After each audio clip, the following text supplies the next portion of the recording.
Assalamualaikum, what's popping everybody? I hope that you all are doing well by the grace of Almighty and talking about me. As you all know, I'm always fine.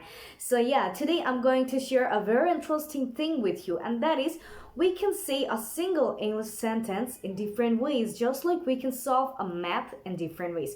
For example, consider a sentence. I am going to make a move.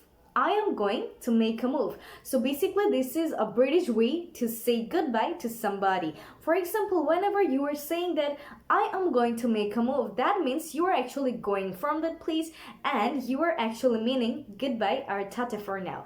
So yeah, now let's come back to the main point. And that was I am going to make a move. We can say this sentence like I'm going to make a move.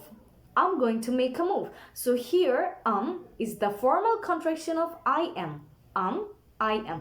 I'm going to make a move.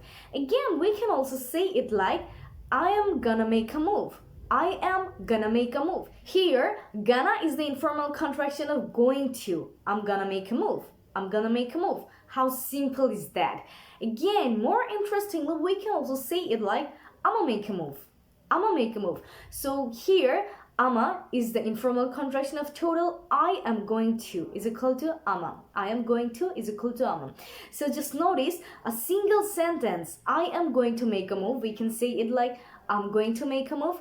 I'm gonna make a move, or I'ma make a move. So just like this, there are a lot of ways to say a single sentence in different ways. So we should practice English more and more, and we will try to say our sentences differently to different people so that we can create a variation in our speaking. And this is really helpful. Try this, and inshallah, you'll see that you are becoming master of English day by day. So I'll see you again with some new topic. Till then, take care and Allah Hafiz. Ta-da!